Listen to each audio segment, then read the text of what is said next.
is Yusuf Gagdi. I represent Panshinkanke Kanam.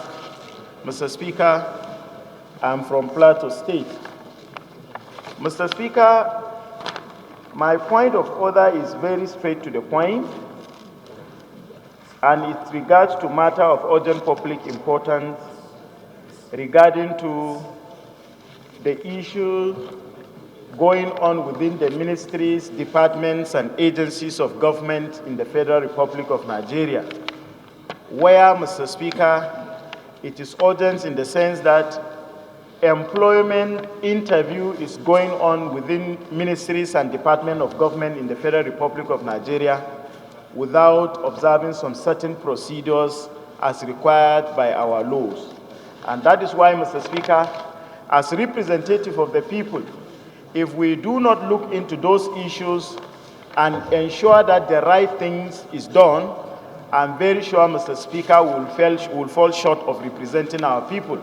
That is why, Mr. Speaker, I came under Order 8, Rule 4, which is a matter of urgent public importance. And with your kind permission, Mr. Speaker, may I jointly move that, having considered this, if you may wish to consider this to be a matter of urgent public importance like I did, may I move that I should be allowed to present this motion at the same time, suspending the relevant position of our House. Honourable members, silence, please.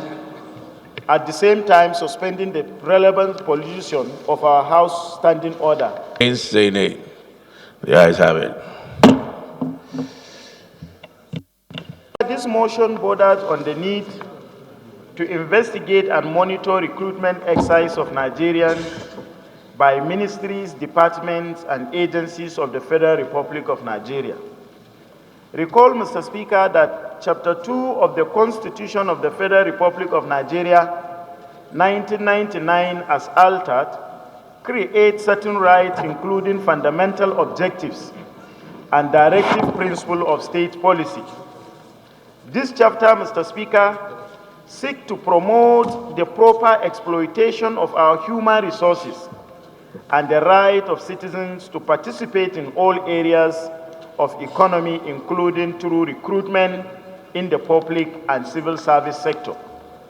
Note, Mr. Speaker, that the federal civil service and the public service and the public sector altogether is the single biggest employer of labor in Nigeria, and it also accounts for the fundings of most homes in Nigeria, both directly and indirectly. Note that being the biggest employer of labor in Nigeria, numerous Nigerians look forward to obtaining gainful employment with the federal government. Consequently, millions of candidates fill the federal civil service form with the hope that they will be lucky to be called upon for recruitment or to be recruited. Further note that the federal government lack the capacity to employ most of these numbers of candidates. However, there is the need for few openings available to be filled competitively and based on the federal character principle as embedded in the Constitution of the Federal Republic of Nigeria, 1999, as amended. Recalls that numerous reports have indicated that the federal character principle is not always followed, and these openings are not always filled competitively. Rather, they are always filled based on some certain social, political, ethnic, and religious sentiments.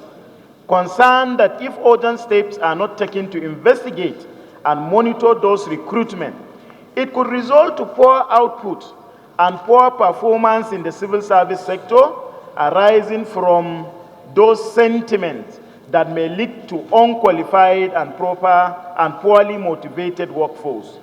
Mr. Speaker, I urge the House to resolve, mindful that standing committees have not been constituted, mandate the House to constitute an ad hoc committee to investigate and monitor the recruitment exercise of ministries, departments, and agencies of the federal government of the Federal Republic of Nigeria, so that, Mr. Speaker, the principle of federal character will be respected, and so that honorable members will ensure that their constituents are aptly and fully represented in times of filling vacancies in these ministries and departments of government. Mr. Speaker, I so move, and I thank you equally for giving me the opportunity. Thank you, Mr. Speaker. Yes, Mr. Speaker, this is very serious. Chinkanke Kanam, I am from Plateau State. I call you Pangshin anyway. So, Mr. Speaker, this is very important. Aside of making laws for peace, order, and good governance as a primary responsibility of every legislator, we have the responsibility of performing oversight function to ensure fairness and to ensure justice is meted to every Nigerian. And that is why, Mr. Speaker, it will amount to injustice if we will be sitting here and allow ministries, departments, and agencies of government employ people at their own will and in their own time. Mr. Speaker, before you engage any citizen of this country to be employed in any ministry or department of government, there are procedures that ought to be followed.